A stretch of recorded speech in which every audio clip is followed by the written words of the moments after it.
Ele não, ele sim. Hoje eu quero falar com você sobre isso. Mas muito antes de querer fazer defesa de uma pessoa ou de um indivíduo, eu quero, na verdade, fazer defesa de um conjunto de ideias. Eu quero fazer a defesa de um credo, de uma profissão de fé. Eu quero fazer a defesa do cristianismo, do pensamento cristão. A gente tem ouvido muito nesses últimos dias sobre muita coisa envolvendo de uma maneira ou de outra ou o nome de Jesus Cristo, ou a fé cristã, ou o pensamento cristão, ou todos os cristãos. E eu sinto que é importante deixar algumas coisas um pouco claras, ou às claras. O objetivo desse vídeo é falar sobre a fé cristã e o pensamento cristão, sobre apologética. O pensamento cristão, o pensamento que nos foi deixado como legado, como ensino, como doutrina, não por algum homem qualquer, mas senão pelo próprio Senhor Jesus, deixa muito claro e me parece que encerra por si só muitas das discussões que se tem hoje no nosso tempo no Brasil, que alcançam ou que tocam ou que, de uma maneira ou de outra, apontam para o cristianismo, como se o pensamento cristão fosse um pensamento ofensivo e agressivo, como se fosse um pensamento que está disposto a atacar. E não foi nada disso que Jesus deixou para nós.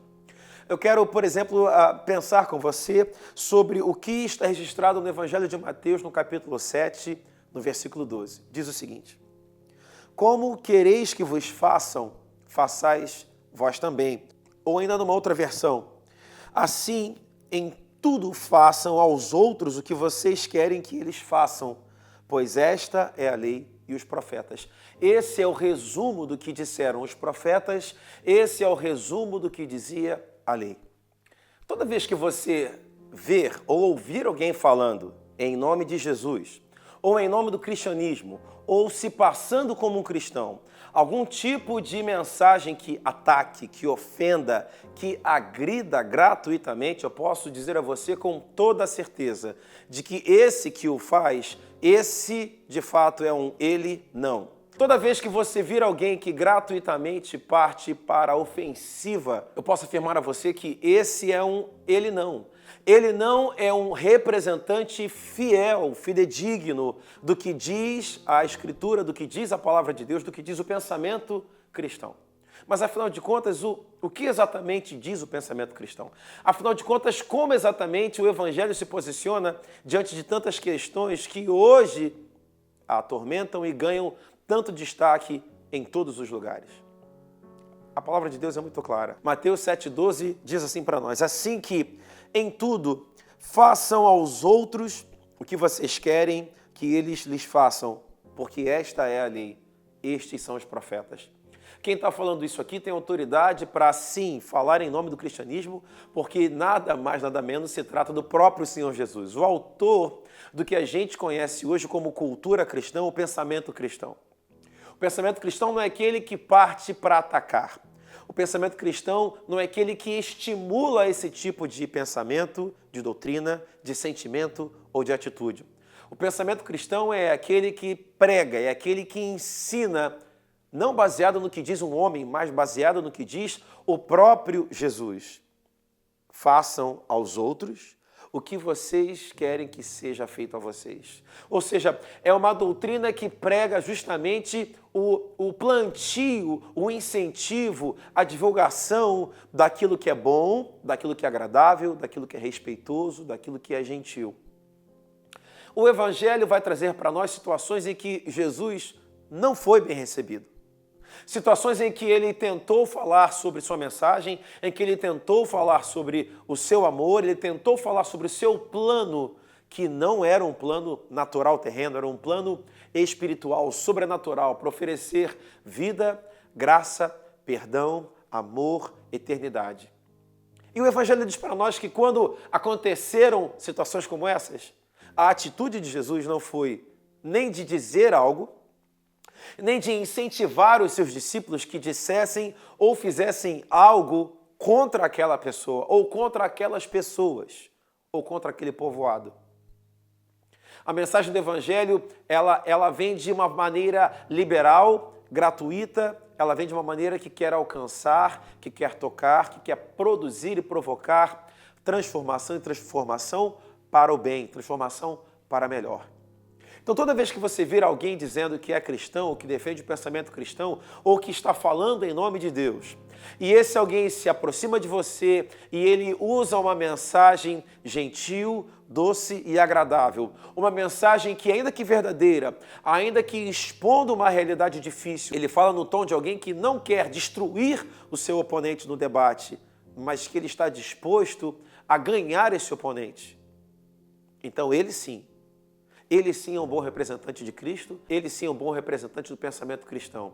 Porque o pensamento cristão, a fé cristã, a doutrinação cristã, o evangelho cristão, a pregação, a anunciação da fé cristã, ela se baseia em princípios como o diálogo, ela se baseia em princípios como a fé. E nós, os cristãos, os pensadores do cristianismo, creem, como diz a palavra, que quem vai convencer no final sequer é quem argumenta. Quem vai convencer no final é o Espírito Santo. É assim que nós cremos. Nós oramos, nós abençoamos, nós erguemos as mãos e declaramos bênção sobre as pessoas, desejando que elas também tenham um encontro que as transforme, assim como nós já fomos transformados.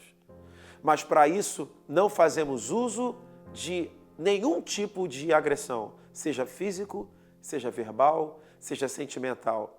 De maneira que o pensamento cristão vai ser fundamentado especificamente e unicamente naquilo que o próprio Senhor Jesus disse. Esse trecho que eu li é um ótimo exemplo para isso. Aquilo que você quer que façam com você, faça você primeiro. Você quer que respeitem a sua fé? Respeite primeiro. Você quer que haja gentileza, educação, tolerância? Faça você primeiro. Esse é o verdadeiro pensamento cristão. A intenção não é apresentar defesa, como eu já disse, de um nome, mas sim de um pensamento, de uma filosofia de vida, de uma maneira de ver e de enxergar a própria vida. O pensamento cristão. O pensamento que não agride, mas o pensamento que aponta justamente a via do diálogo. O pensamento que não ofende, que não repudia. O pensamento que não lança fora, mas o pensamento que está disposto a receber e a acolher. Esse sim é o verdadeiro pensamento cristão. E é sobre isso que eu queria te convidar para refletir. A próxima vez que você assistir alguém falando ou ler algum texto de alguém que se apresenta como cristão, veja diante desses argumentos se de fato é um ele sim ou se de fato é um ele não. É bem verdade que existem muitos simpatizantes, gente que crê em parte, gente que já recebeu em parte, gente que já começou a caminhar, mas ainda não foi totalmente transformada. A esses, também o cristianismo estende e oferece compreensão, amor, tolerância e desejo de que eles prossigam para que sejam também transformados em sua plenitude no seu interior. Esse é o verdadeiro pensamento cristão e eu te convido para crer e pensar. Se você gostou desse vídeo, por favor, deixa o seu like aqui, se inscreva no canal e compartilha para mais alguém. Assim a gente pode alcançar mais pessoas. Deus te abençoe.